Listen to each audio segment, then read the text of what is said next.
Hey everybody, welcome back. We're back at the watch bench today and we're going to do a full mechanical restoration of this beautiful vintage Cartier men's tank watch. Customer inherited this watch. It does not run at all. Customer would like to keep cosmetically the condition that it's currently in, just clean it up a little bit, but get a full mechanical service and restoration of this watch so it keeps time. Let's get started. Okay, so it's time for disassembly, and what we're going to do here is start taking the watch apart in pieces, and I'm going to use a parts tray. Here's a picture of a parts tray. That's the one I use. I have about a dozen of those, and they come in handy because it allows you to organize all your parts. Here you can see I'm just loosening up the two dial screws. I'm going to pull off that dial very carefully, put that aside. We're not doing a restoration cosmetically in this watch, only mechanically. Now I'll pull off the hour wheel. That hour wheel is kind of stuck on there because of the dried up oil that's kind of seized up this watch a little bit. And we'll move on to the balance. Once that's done, I'll take the balance plate screw off, and now we'll take the balance bridge and loosen it up. I'm going to gently grab it with my tweezers, put this in the parts tray along with the bridge and screw. We'll disassemble that and clean that separately.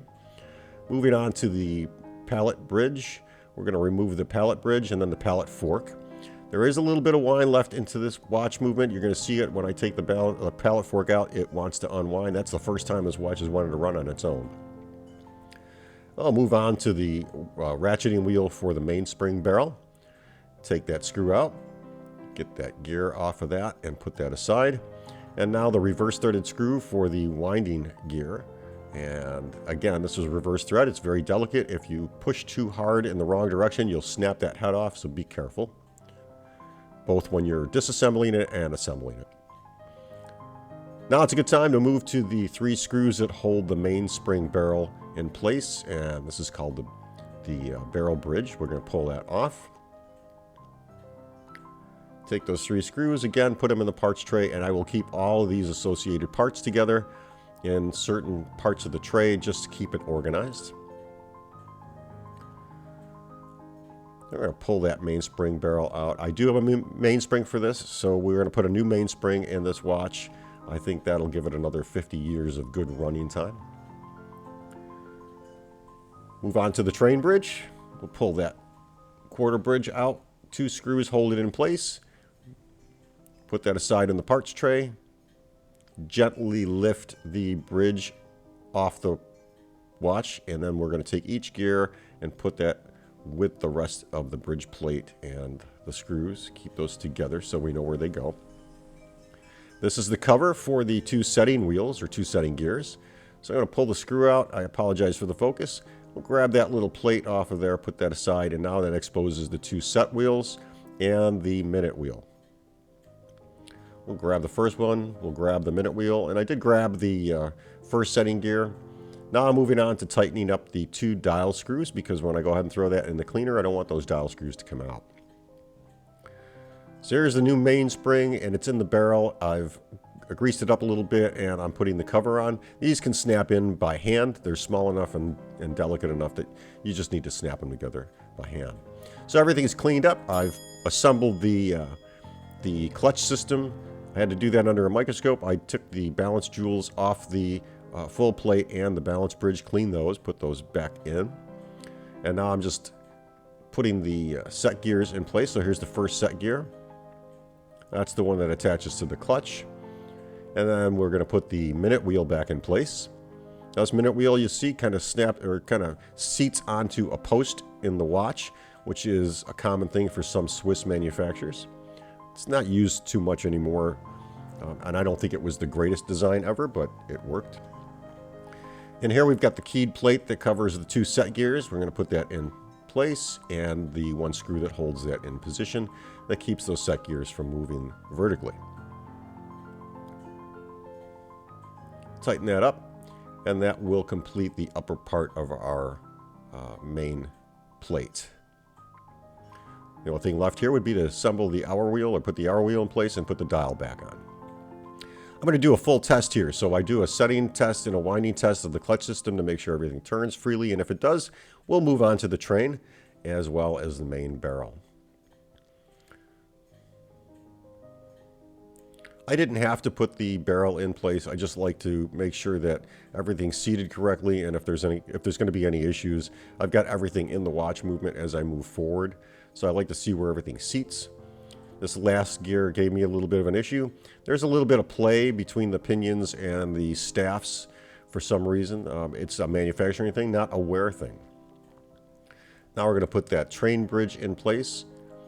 Again, when assembling the train of a watch this small, or any watch, you should be careful. I only put the screws in about halfway just to hold the plate in position while I tinker with the gears and make sure that the pinions and the staffs of those will hold everything in their proper position so that I can move on to the rest of the assembly. So once I've got things kind of in place, I'm going to go tinker with those and just make sure every gear is in the right position.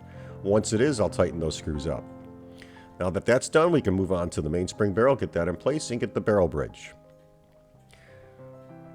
This barrel bridge sits in place. There's 3 screws that hold it. It's really just holding the barrel down, so we don't have too many things to deal with here. Get those 3 screws in position. Again, I'm going to tighten those about 90% all the way down. I will test everything just to make sure that if I'm running into an issue with a gear that's out of position or anything else, I can just make sure I fix it now before I do any damage.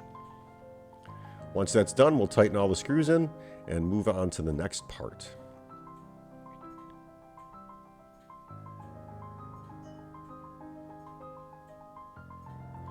Now for editing purposes, I usually reverse these screws out just to make sure they're seated correctly. I don't want to strip anything.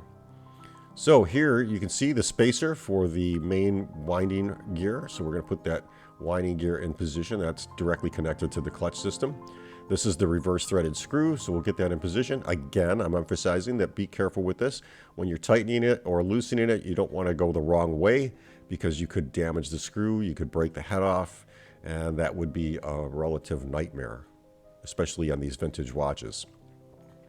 Now we'll get the mainspring ratchet in place. Once this is seated, we can put the screw in position and then tighten that down. At this point, I've tightened all the bridges in place. I've done my testing, and now I'm just going to tighten this up and then give it a quick little wind to see if all the gears move freely. And of course, before we do that, we're just going to give it a little bit of oil. Oil the spots that need oily. Don't oil places that don't need oil on a watch. And depending on the age of the watch, there are certain things that you will oil that were not recommended when the watch was new. So we've got full movement on the watch train, and now we'll move on to the pallet fork. The pallet fork is probably the most delicate piece of a watch. You can break those jewels off very easily. So what I try to do is tighten the screw down about 60%. And then I'm going to use a clean oil stick and just kind of tinker with that until I get it seated correctly. And once it's seated correctly, I will tighten up that screw and make sure that everything still works perfectly. Once that's done, I will wind it a little bit, take another clean oil stick, and I'm going to see if that pallet fork snaps back and forth, because that's what we're looking for. A nice clean snap to and fro, depending on the position of the pallet fork. And you can see it snaps back and forth, which is perfect.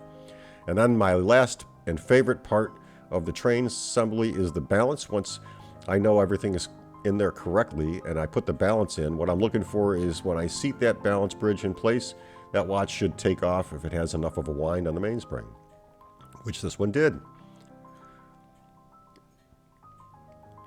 Again, this is a very delicate piece of the watch. So what you're going to do is just put your screw in. You're going to tighten that down about halfway. And then what I want to make sure is that the balance staff is seated in the upper and lower jewels correctly, and that the bridge is not cockeyed. I want to make sure that it's basically seated perfectly as I tighten that screw down so that I don't break the balance staff or crack a balance jewel. And we'll loosen up the 2 dial screws. And we'll grab our hour wheel. We'll put that in position. This hour wheel has a built-in spring so that it keeps the plate down. Now we'll put the dial on the watch and tighten the 2 screws.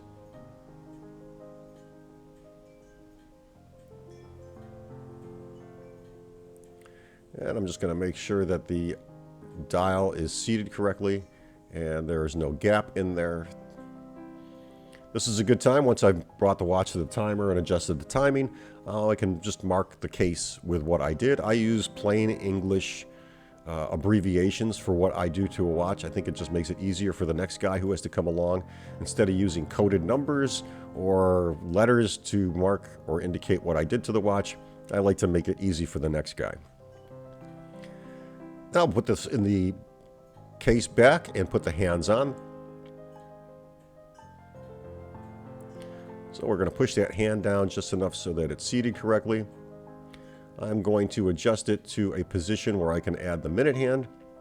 You'll see the dial's got some marks on it. Unfortunately, it happened over the years. We're not doing a cosmetic restoration. We're only doing a mechanical on this. So now it's time to get the minute wheel or the minute hand in position. So we'll get that hand seated correctly. Once that's seated fine, I'm going to do a test to make sure the hands don't rub against each other. I'm going to walk. I actually go all the way around in a 12-hour rotation just to make sure that there's no lateral movement to the hands. And then we'll go ahead and set the time. And I will time this watch one more time on the timer so that I can make sure there's nothing going on with the case. Now you can see this case is kind of unique. We have an upper case, the front cover case, and the lower back cover actually screw in from the side. So there are 4 screws that hold this in position. And they are brass, so they're kind of on the weak side. So be careful if you're doing this on your own. You want to make sure that you don't strip those screws or cause any thread problems. Now this watch is not waterproof, nor is it water resistant. A watch that's this old was more of a decorative piece. So this is not something you would wear in the shower, go to the beach, wear in the pool. I would recommend that you treat this, as if it's not waterproof.